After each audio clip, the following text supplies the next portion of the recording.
Caminaljuyu.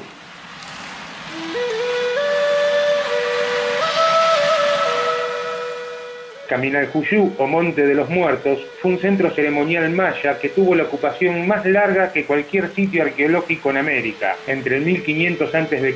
y el 1200 de nuestra era. Se encuentra en el suroeste de la actual ciudad de Guatemala, la zona maya meridional, en un valle a más de 1400 metros sobre el nivel del mar. A pesar de su ubicación en los trópicos, debido a su gran elevación sobre el nivel del mar, la ciudad gozaba de un clima subtropical de tierras altas. El clima era generalmente muy suave, casi primaveral, a lo largo del año. La temporada de lluvias se extendía de mayo a noviembre, mientras que la estación seca abarcaba el resto del año. Esta ciudad tan importante ha revelado mucho acerca de la arquitectura, la ingeniería, la escultura y la cerámica maya, y su evolución del preclásico temprano al posclásico.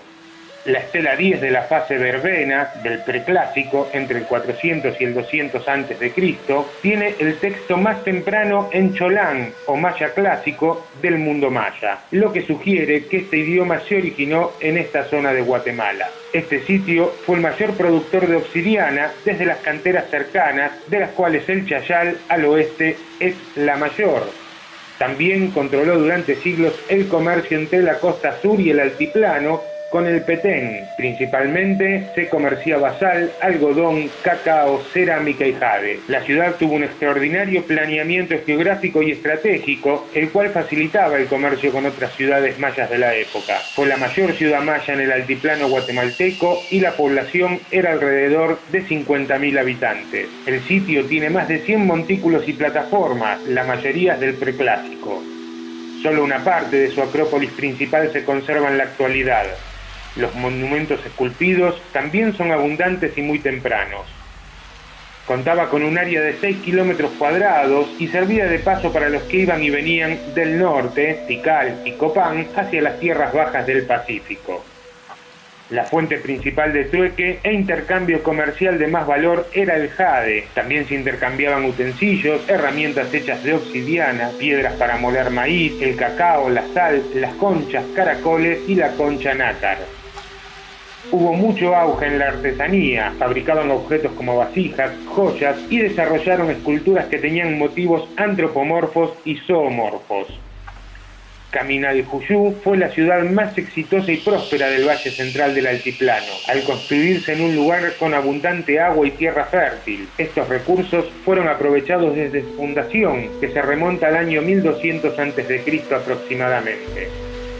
Durante los 2000 años que estuvo ocupada, se convirtió en el eje comercial y urbanístico de todo el altiplano y la región de la costa del Pacífico. Era visitada por caravanas de comerciantes que llevaban y traían artículos suntuosos y de primera necesidad desde tierras lejanas. Su desarrollo fue favorecido por su estratégica posición junto al lago Miraflores en la parte central de la ciudad. El lago medía 1,5 kilómetros de largo por medio kilómetro de ancho y era la fuente de agua más grande en la ciudad. Proveía recursos alimenticios como peces, garzas, caracoles y plantas acuáticas. Las primeras obras de ingeniería hidráulica de toda el área maya se hicieron en esta ciudad y eran canales muy anchos que sirvieron para llevar agua desde el lago hacia los campos de cultivo para irrigar las siembras. Canales de 1 metro de ancho han sido descubiertos en varios puntos de Caminaljuyu, pero los que se descubrieron junto al museo miden entre 4 y 18 metros y se les conoce con los nombres de Canal Miraflores, Canal San Jorge y Canal Mirador. No cabe duda que el manejo del agua conllevó mejoras en la agricultura, aumentando el número de cosechas anuales y la cantidad de excedentes de maíz, frijol, calabaza, chile, aguacate, zapote y muchos productos más, mejorando la dieta diaria de sus habitantes. En cuanto a la arquitectura, las primeras casas se construyeron alrededor del lago y eran viviendas sencillas de barro y madera. Con el paso del tiempo se edificaron pirámides de mayor altura y volumen que fueron decoradas con múltiples colores como el verde, amarillo, rojo, gris, negro y otros más, aunque siempre el rojo fue el color dominante. Para sus estructuras se emplearon preferentemente el barro, la arena, el talpetate, dando formas piramidales a todos sus edificios construidos sobre amplias terrazas y plataformas alargadas. A partir de ese momento, el lago se convirtió en el centro medular para la vida de las personas que vivían en esa ciudad, ya que en los siguientes siglos todos los edificios principales se construyeron cerca del lago.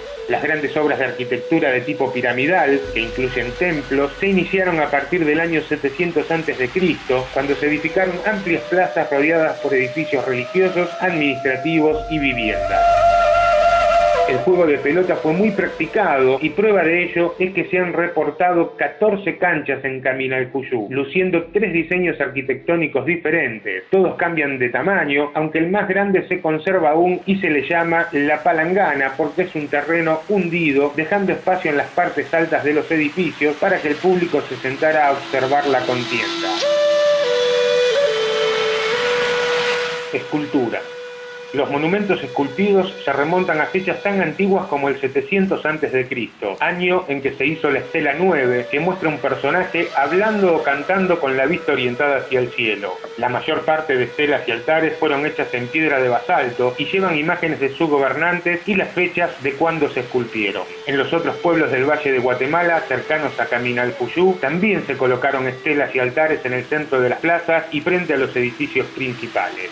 En el periodo preclásico tardío, el poder estaba concentrado en las manos de un gobernante supremo, que se hizo representar de manera triunfal en los monumentos esculpidos para que todos sus súbditos lo reconocieran. Él contaba con la autoridad suficiente para ordenar la construcción de grandes obras de arquitectura y de dirigir un ejército que conquistaba tierras y pueblos de los alrededores. En los monumentos también se esculpió a soberanos de pueblos conquistados, lo que demuestra que no era una región tan pacífica, sino que existía competencia y lucha por obtener prestigio, poder y control territorial en las zonas aledañas. Otra señal del poderío alcanzado por sus gobernantes y de la profunda división social que se había creado es la presencia de lujosas tumbas atiborradas de objetos preciosos que exaltaban el prestigio y la continuidad del linaje real. Así, gracias al desarrollo extraordinario de la agricultura, el manejo del agua y los tributos proporcionados por la población campesina, estos reinos lograron crear excedentes económicos que los gobernantes volcaron hacia la arquitectura, la escultura, la pintura y los conocimientos astronómicos, convirtiendo esos saberes en símbolos del poderío del reino. Los altos rendimientos de una agricultura que combinaba el cultivo de temporal con las técnicas de riego pusieron las bases para el crecimiento de la población y de la espectacular arquitectura que le siguió, que a su vez tornó a las ciudades en promotoras de las artes y la creatividad. La guerra hecha para someter a los poblados vecinos fue otro propulsor del crecimiento de los estados. La guerra, los cautivos y el triunfo sobre los pueblos vecinos son los temas realzados por la escultura y los textos jeroglíficos que comienzan a aparecer en ese tiempo. Ya en el preclásico tardío, el culto a las fuerzas creativas de la naturaleza comienza a ser sustituido por el culto al soberano, sobre todo en Caminalcuyú. En esta capital predominan las estelas y los entierros centrados en la figura del ajau y en el culto a la realeza, una tendencia que se afirmará en la época clásica. En las estelas de Caminalcuyú, el ajau aparece vestido con los arreos del guerrero conquistador, protegido por los dioses.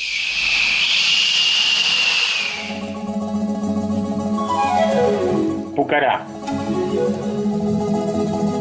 La ciudad de Pucará, ubicada en el actual departamento de Puno, en la cuenca norte del lago Titicaca, dentro de la llamada meseta del Collao, es parte de los Andes de Puna, del altiplano peruano, una llanura con características de estepa que está por sobre los 3.900 metros sobre el nivel del mar. El clima es frío y seco, atemperado por la influencia del lago. Las precipitaciones anuales, que van de diciembre a abril, no superan los 700 milímetros. Pucará es la sociedad compleja más temprana de la cuenca norte del lago Titicaca. La ciudad, con una extensión aproximada de 6 kilómetros cuadrados, constituyó el primer asentamiento propiamente urbano del altiplano lacustre. Su esfera de influencia llegó por la Sierra Norte hasta el Valle del Cusco y por el sur hasta Tiahuanaco. En la costa del Pacífico se han encontrado evidencias pucara en los valles de Moquegua y Azapa, aunque hay evidencias también de su presencia en la región de Iquique y hasta en la desembocadura del río Loa. Pucará es el núcleo principal y estaba constituido por una serie de elementos constructivos característicos, una densa área donde se ubicaban pequeñas casas rústicas de planta circular, elaboradas de piedras unidas con mortero de barro. La densidad de estas casas reflejan una ocupación permanente y compacta. También había un conjunto de estructuras domésticas muy complejas organizadas a modo de recintos cerrados, dispersos por la antigua terraza aluvial, que indican especialización y jerarquía dentro del sitio. Encontramos también 3 conjuntos de estructuras masivas no domésticas, 6 construcciones de forma piramidal escalonada truncada de carácter ceremonial, las cuales reflejan una gran concentración de mano de obra y el acceso a suficientes excedentes alimenticios como para mantenerla, además de los conocimientos técnicos para su construcción y la organización social y política para su dirección. Por último, hay un sector de túmulos funerarios. La zona de influencia se extendió 500 kilómetros al oeste del lago y a varios kilómetros por el lado oeste. Esta cultura fue la primera en dominar los sistemas y técnicas de la agricultura y la ganadería de altura. Los camellones, que permitían la agricultura en terrenos inundables a orilla del lago Titicaca, aseguraban una agricultura de altura intensiva. Su alimentación fue a base de oyuco, oca, mayua, papa y maíz, aunque este último en menor proporción. También fue muy importante la ganadería de auquénidos, vicuña, llama, alpaca y guanaco. Los reyes Pucara conquistaron hacia el oeste hasta el Océano Pacífico para abastecerse de alimentos de otros pisos ecológicos como el pescado. Con la domesticación de la alpaca se obtenían lanas seleccionadas, hipótesis en parte confirmada por la presencia de cantidad de animales adultos en las excavaciones. El tejido cumplía un rol muy importante dentro de la economía urbana y era utilizada en el intercambio a larga distancia. Durante esa época se adquieren complejos conocimientos sobre la hidráulica y la construcción, y es a partir de ella que los pobladores del altiplano comienzan a controlar directamente pisos ecológicos diversos, estableciendo colonias permanentes en el valle interandino del Cusco y de Moquegua, en la vertiente occidental de los Andes. El patrón de poblamiento de la cultura pucará en el altiplano del Titicaca muestra una organización jerarquizada en 3 niveles. Podemos pensar que las aldeas dispersas cumplieron probablemente con la extracción de materia prima y producción de recursos básicos de subsistencia, los centros secundarios, una función de captación y redistribución, y el gran centro urbano ceremonial, una función de procesamiento de materia prima y de producción y redistribución de bienes y servicios de recursos urbanos. La cerámica pucara incluye formas como cuencos altos con bases anulares. Con frecuencia la superficie es roja, con diseños incisos y pintadas con colores negros y amarillos. Sus temas son principalmente felinos, camélidos y personajes que llevan cetros en cada mano. También son conocidos los instrumentos musicales como las trompetas. La cerámica pucará se diferencia de otras por la forma y técnicas que utilizaban, y estaban hechas con arcilla tamizada, y la cual mezclan con piedra molida o arena para lograr la contextura y el color deseado, y hasta un efecto llamado vidriado. Durante la época pucara antigua, los colores de la mezcla, que luego se convertían en una taza, plato o vasija, variaban entre el rojo oscuro hasta el marrón. Luego estas cerámicas serían pintadas con amarillo, negro, gris y rojo, diferenciados por finos surcos incididos en la cerámica. En cuanto a la arquitectura, edifica sus construcciones en piedra, superando en el corte lítico, en la forma, el pulimento y la unión de las rocas, vigas, cornisas y columnas, a los maestros de Chavín de Huántar. La estructura más importante es Calasaya, una pirámide de 300 metros de largo, 150 metros de ancho y más de 30 de altura. Pucará está localizado en el centro de zonas alternativas de producción. Las zonas ubicadas a orillas del lago y hacia el lado oriental del altiplano son más estables y productivas, mientras que las orientadas hacia el norte y occidente son más inestables y de menor rendimiento. La ubicación de Pucará en el centro de estos dos ejes permitía el acceso inmediato a cualquiera de las alternativas, subsanando cualquier deficiencia y minimizando los riesgos. Coetáneos al sitio mayor de Pucará y partícipes de la misma estructura política se encuentran otras ocupaciones con características diferentes. Los centros denominados secundarios, que se caracterizan por tener una arquitectura compleja y refinada, aunque nunca de la misma magnitud que el sitio principal, y que debieron tener una función básicamente administrativa. El tercer tipo de asentamientos son aquellos cuyos restos materiales reflejan poca concentración poblacional y ausencia de arquitectura monumental. Se trata de pequeñas aldeas en lugares estratégicos que se relacionan a fuentes de agua, a materias primas, recursos agrícolas y pastoriles. Los pucaras fueron politeístas porque rindieron culto a varios dioses. Entre ellos se pueden mencionar al dios de los báculos, también algunas de las especies del lago, como el suche, y por supuesto los fenómenos naturales, como la lluvia, el rayo, el sol, etc. Los pucaras sobresalieron en el arte de la litoescultura, porque se realizaron gran diversidad de esculturas en piedra, a los cuales se les puede agrupar según el motivo y estilo. En cuanto a la agricultura, podemos destacar varios sistemas. Uno es el de Cocha, que está conformado por un conjunto de pequeñas lagunas artificiales que se alimentan de aguas de lluvia y unidas entre sí por canales que permiten manejar el agua entre ellas. También los camellones o guaruguaru, que se componían de surcos gigantescos de 4 a 10 metros de ancho por más de 100 de largo y 1 metro de altura. Esto facilitaba el drenaje, mejoraba la fertilidad del suelo y causaba un espejo de agua que protegía a las plantas contra el granizo y las heladas. Por último, podemos hablar de los andenes y terrazas de cultivo que fueron empleadas para aprovechar las zonas de ladera, tal como ocurre en el resto de los Andes.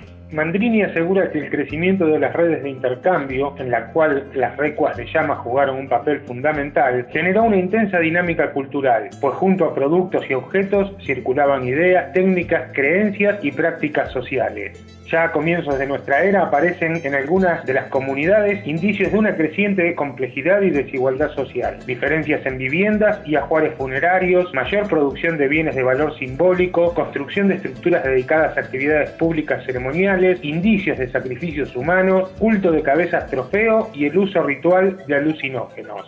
Así, son muchos los que coinciden en que los fundamentos económicos que permitieron el desarrollo complejo de estas sociedades tienen que ver básicamente con la domesticación de especies animales y vegetales, la implementación de mecanismos económicos que permitieron desde muy temprano en su historia tener acceso a ecologías diversas, muchas de ellas a grandes distancias, y también la invención de tecnologías para el manejo del agua y el suelo adecuadas a las condiciones específicas del medio ambiente del altiplano.